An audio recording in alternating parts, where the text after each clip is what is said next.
Welcome to The Right Focus, a podcast for writers, newbies, and veterans, and everyone in between. We're hosted by M.A. Lee with the assistance of Remy Black and Edie Rooms, all from Writers Inc. books. Our focus is productivity, process, craft, and tools. Each episode lasts as long as it takes to fix a quick dinner, drive a short commute, or take a brisk walk.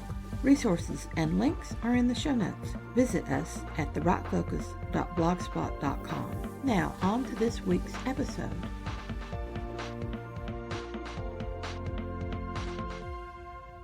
Hi all.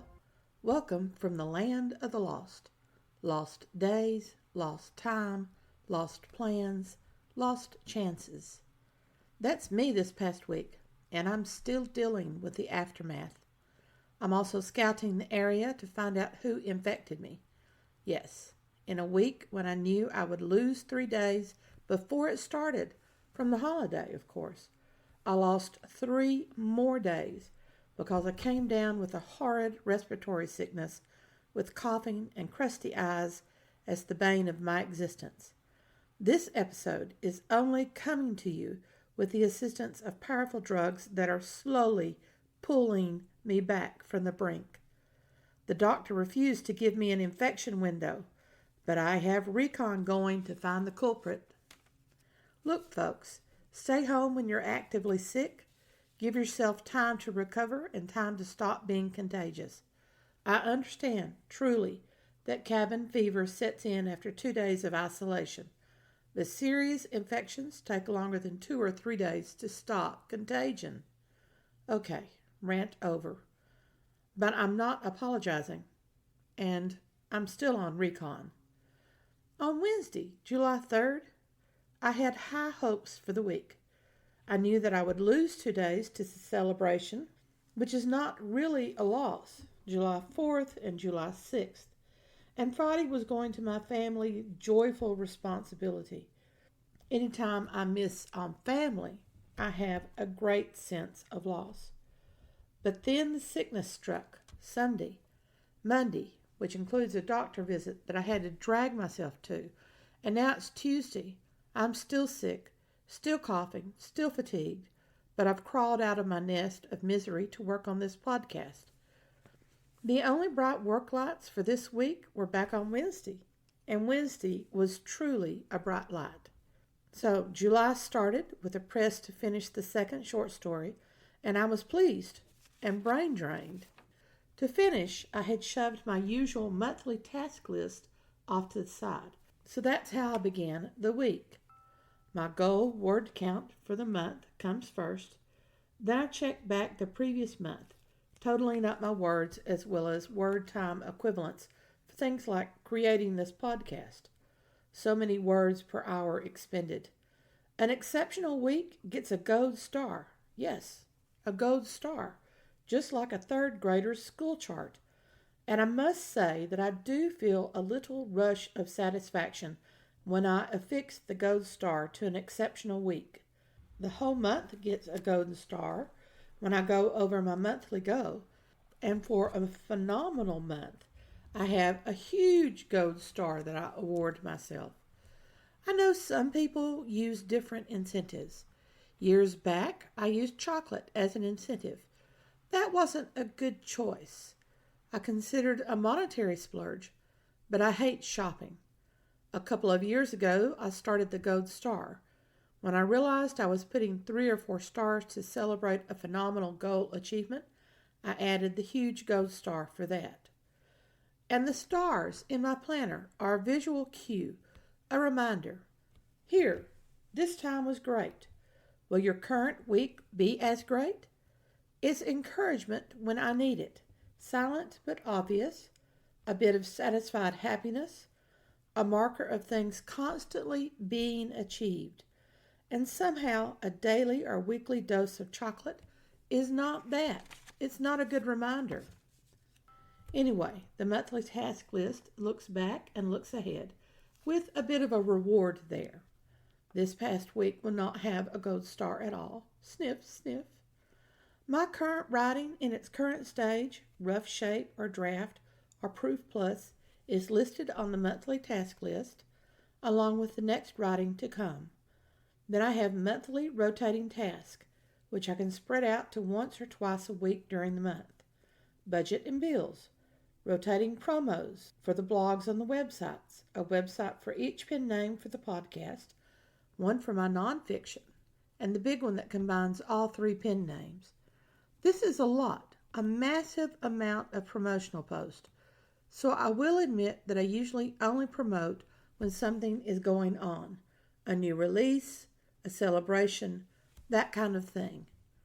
For example, this MLE pen name is on a 2-year celebration for each of my published works, a 10th year anniversary celebration, started in January and going to December 2025, or beyond, very likely. For the MLA newsletter, a single work is featured with a little story of how I came to write it or what intrigued me about the story, then links to the video trailer to read a chapter or 2 or 3, and buy links, of course. I'll talk about making a newsletter in a later episode. The sample chapters and a bit more information becomes a blog post on the pen name website. October is the anniversary month for MLE, so I will move forward a series of promos from a previous October. That is a rotating promotion, along with a blog that I wrote a couple of years back on various reading approaches to the Hearts and Hazards series. Do you want to read early law enforcement? Pick these. Interested in a commoner marrying a noblewoman? Pick these. Rotating promotions predominate on the main website. Book birthdays for each month, a series of posts on a major work. I try to keep these monthly related, not yearly, and just rotate ahead every 4 months or so. I won't have to do that again until August. I will take a little bit of time, maybe next week, to check that everything's okay. The monthly task list has a need-to-do section that stays on the back burner until the pot nearly runs dry, and then a little list of podcast episodes that I have to do is off to the side. The weekly to-do list is more detailed. While the monthly list may say draft keen edge dagger, the to-do list will break that into manageable sessions, or proof dangerous gold on the monthly, and the to-do list will say proof 1 and corrections, proof 2, then proof 3 and corrections. I try to have a coherent sequence for the to-do list. On neither the monthly or the weekly list do I assign days. I just scratch off as I complete them. I've seen people use these whiteboard calendar and sticky notes for their list, and I might have converted to that if I had the wall space. My wall space is filled with books. I also spent 3 decades working to-do list in a paper planner, so that comes more naturally to me. If I want to color something, I've got a highlighter or colored ink pen. I also paid a few bills on Wednesday. I didn't haul the budget book out of the locked filing cabinet, but I paid all of the have-to bills that aren't on automatic payment. And then I did something that was pushing against its deadline, a cover design brief for a fantasy novella for one of my pen names.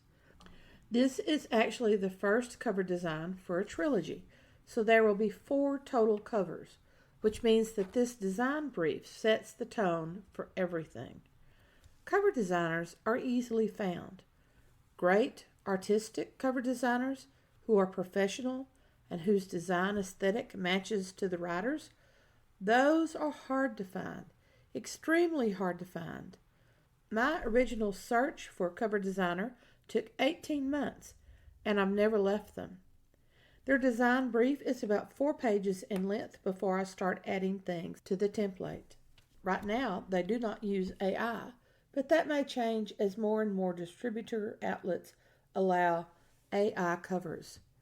The design brief starts simply enough: author name and tagline, book title and series, subtitle and tagline, genre, audio narrator, number and series, and number of books planned. Then it's the package to be ordered, ebook only or ebook with extra images, etc., including the back cover text for a paperback cover and more general questions. Sample fonts front images, competitor samples, background for the front image including the season and weather, all before we reached the focal cover model number 1 and number 2. And here's the point I encountered problems. When first I conceived this series, 5 trilogies, I picked cover models for 4. In the time between then and now, my selected male cover model became used by everyone. I saw that model in all sorts of books over and over. So that cover model became no. The female cover model would still work. In my statements to the cover designer, I pointed out that neither the male or female were young and to think of them as mid-30s. In the image catalog for the female model, some facial expressions gave the impression of naive innocence, and I didn't want that, so I keyed my cover designer to avoid that kind of look. I then ran into deep trouble with the male cover model. I had to abandon my original choice, remember? And none of the options on that site appealed to me. I needed a rougher edge. I headed off to another site, only to discover that it closed down at the first of the year. I switched to a different stock photo site, put in a narrow search criteria, and, well, what some people call acceptable, I do not. 3 hours on that search. I still wasn't happy, but the male cover model was acceptable, and now I know the reasons so many indie writers have gone to a stylized concrete image rather than a cover model. I do not know what I'm going to do for the 5th and final trilogy of novellas. Right now, I'm Scarlett O'Hara. I shall think about that tomorrow. 4 hours after I started working on the design brief, I finished it with a brief plot synopsis and a few other bits of info before I mailed it. Maybe I can write the 4th trilogy to finish out all of the trilogies. 4 instead of 5. That sounds doable. I have an extremely unclear idea for the 5th trilogy that was so far into the future. If I stubbornly set my mind on 4 trilogies, maybe I can convince my brain not to do any more thinking for it. At that point, after those hours on the design brief, I had to hurry to prepare for my Wednesday night activity, with no more writing available until Sunday, and that was when the sickness struck. Ah, well. Weeks like these always are lowering. Our goals and expectations stumble to a stop. Our mood plunges into the mire that's clogging the wheels, and all we can think about is everything we wanted to do, everything we need to do, everything we have to do. And some of the mud that's mired around the wheels was totally unexpected, like a wiped out stock photo site, which entails finding new sources for images, or a contagion that seizes hold of your body and eyes and energy and forces you to its will. I chose this day to rebel. We shall see how our next week goes. Fittingly for this week, our inspiration is entitled Traveling Through Hell to Reach Writing Heaven, from Edie Runz's Enter the Writing Business. Traveling through hell to reach writing heaven. Dante Alighieri took the circuitous route through traveling to heaven, venturing through a dark wood, Silva Obscura, to the gates of hell, and descending through each level. He encountered whirlwinds and fiery furnaces before traversing the icy abyss and climbing out into Purgatorio. He navigated that to reach the spheres of heaven. And Dante called his journey the Divine Comedy. Pursuing a writing career is a divine comedy. The whirlwinds of constant opinions and constant change can trap us in the early levels, ripping away pages of our manuscripts. The fiery furnace that tempers our writing to improve it can leave us exhausted, unwilling to acquire more burn scars. Then we encounter the icy abyss, frozen out by gatekeepers who block our publishing journey. When we find a narrow gateway to publishing, we haven't achieved heaven. The iron-heavy chains of marketing and social media platforms and reviews burden us. Numerous writing sins are extra links that bind us so that we can barely drag ourselves forward. Yet we can free ourselves of those weighty links and achieve our writing heaven. To succeed, we need to visualize our writing paradiso. That vision is all that will draw us through the writing hell and purgatory. Will our streets be paved with gold? Do we seek fine mansions of fame? Are we after accolades in our various spheres? Or do we merely want to bask in the glory with constant offerings as our gifts to the great God of writing? Beginning writing as a career is far beyond writing as a hobby. In writing as a career, we view writing as a daily job that is fun. The daily discipline leads to a completed manuscript, in itself a hell as we handle character development and plot structures and thematic progressions and personal style and viewpoint tone. At some point in our writing, we fall into the fallacious hell of writer's block. If we misidentify the cause, we may not find the right cure to this psychical disease. The chief cure, however, is the acceptance that writer's block doesn't exist. Whether we're plotting, pantstering, or puzzling, we can easily fall into the fiery revision furnace. How hard is it to write the story in our heads? Extremely. We're distracted by all the things that we think will make the story better. People give suggestions, and the more we have imposter syndrome, the more we doubt ourselves and listen to them. We can also be entangled by the special little touches that our vanity claims we should add. I ruined a perfectly good story draft by reworking it to add archaic and obscure language. When I cleared that mess away, I discovered character discrepancies. Then my writing style changed, for the better, resulting in another revision. 5 versions.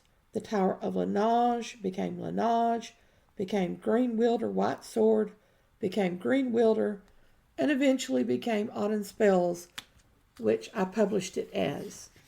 Only in Autumn Spells did I finally achieve the story that was in my head. It took years for me to learn the writer's 3-part mantra. Serve the story, not your own ego. Write to communicate, not for vanity. Know the goal, not the fantasy. But our hell isn't over. We dream of our writing being out in the world, which means publishing. The traditional publishing world of editors and agents can freeze a writer in stasis. We can use the time of frozen immobility to learn about storycraft and writing skills, which I did. Or we can quit bouncing manuscripts back and forth. We can control our own publication destiny, which I am doing now. Life roles can freeze us for a while too.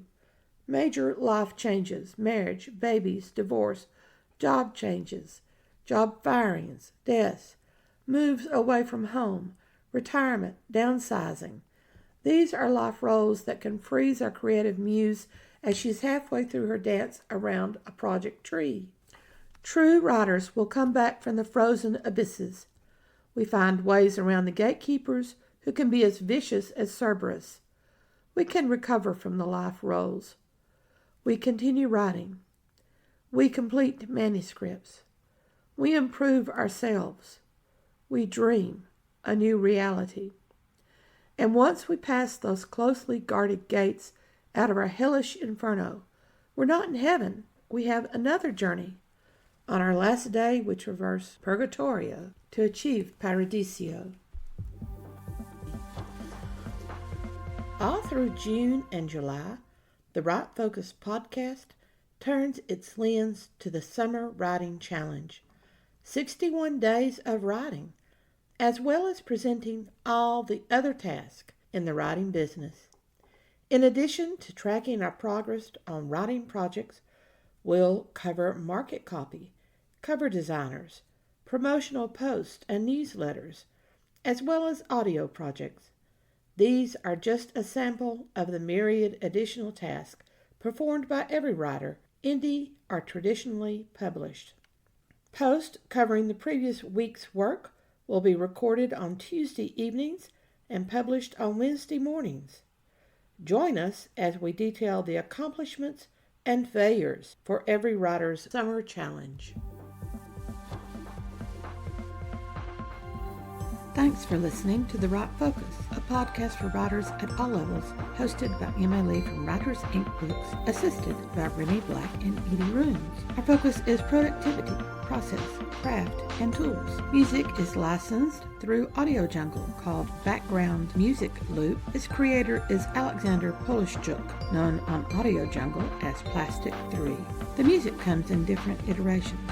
Show notes and resource links for this and other episodes can be found at thewritefocus.blogspot.com. Write to us at linkbooks@aol.com when you have questions, comments, and speculations. We will try to answer you as quickly as possible. By the way, we will not mind your email address. That's rude. If you find value in our content, share with your writing friends or write a review. We're small beans here without the advertising budget of the big peeps, and you can make a difference. And whatever occurs, write on.